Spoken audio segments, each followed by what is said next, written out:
ចំពោះយុវជនយើង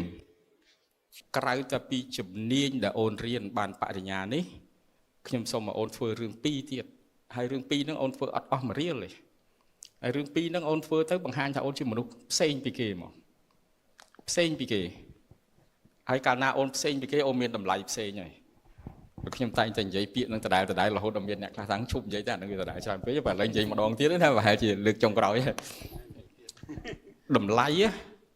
មិនមែនស្ថិតនៅលើភាពចាំបាច់ទេ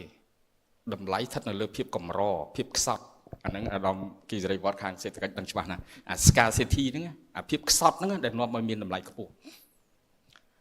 បើនិយាយពីភាពចាំបាច់អូនគ្មានស្អីដែលចាំបាច់ជាងខ្យល់ទេ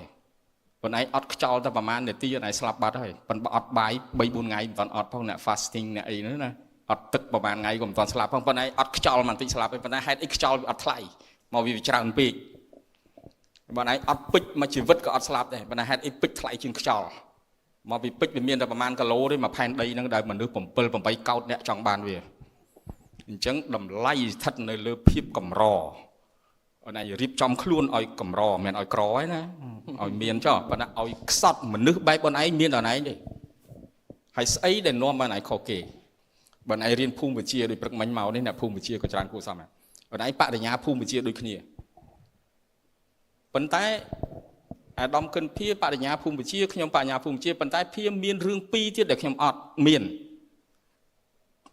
ពីរនេះអូនឯងធ្វើដោយមិនបាច់ចំណាយមួយរៀលទេទី1អរិយាបថអូនឯងទឹកចិត្តអូនឯងប្រកបដោយភាពអត់ធ្មត់បន្តិចកុំឆេវឆាវហើយកុំលោតចូលសេចក្តីសន្និដ្ឋានលឿនពេកឲ្យអត់ធ្មត់បន្តិចទោះបីរស់នៅក្នុងសង្គមភ្លើងស្តុបនៅភ្នំពេញអស់យូរណាស់2នាទីទេតែ120វិនាទីកន្លែងខ្លះ90ផងកន្លែងខ្លះ60ផងអូនឯងកុំឃើញស្តុបក្រហមហើយចេះតែរុលទៅទៀតឲ្យ patient បន្តិចអត់ធ្មត់បន្តិចនាំឲ្យអូនឯងខុសគេបន្តិចហើយទី2រឿងទី2ដែលអូនឯងត្រូវធ្វើឲ្យអូនឯងចេះក្រែងចិត្តអ្នកដទៃបន្តិចថាទង្វើរបស់ខ្ញុំបែបនេះការអង្គុយរបស់ខ្ញុំបែបនេះថាតើវារំខានអ្នកណាការនិយាយស្ដីរបស់ខ្ញុំបែបនេះវារំខានសម្លេងអ្នកណាខ្លះចូលបណ្ណាឡាយអីកុំលោឡាកុំអីអូនឯងចេះអត់ធ្មត់បន្តិចចេះក្រែងចិត្តអ្នកដទៃបន្តិចធ្វើឲ្យតម្លៃអូនឯងផ្សេងពីគេ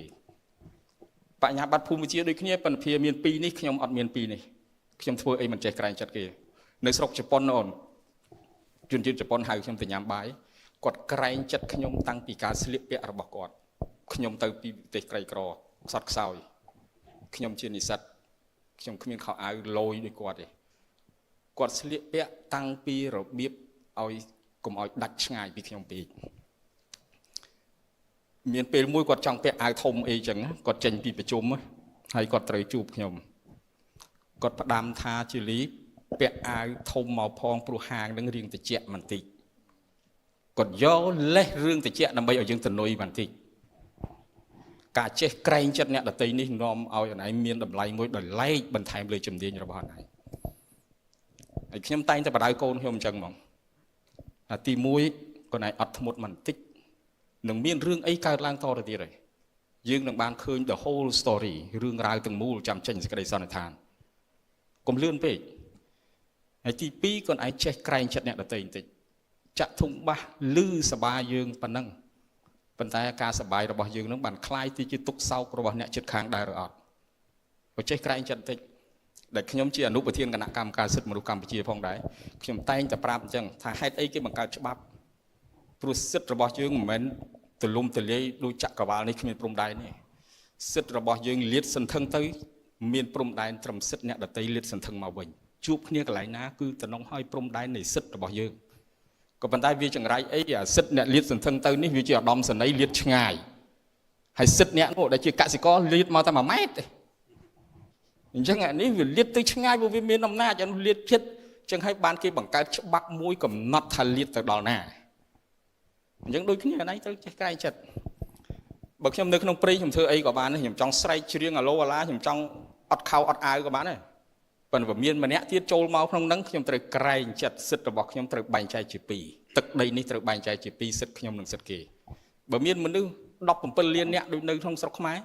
វាត្រូវតែបែងចែកជា17លានចំណែកសិទ្ធិរបស់យើងប៉ុណ្ណាសិទ្ធិរបស់គេប៉ុណ្ណាអញ្ចឹងឆ្លើយទៅសំណួរមួយថា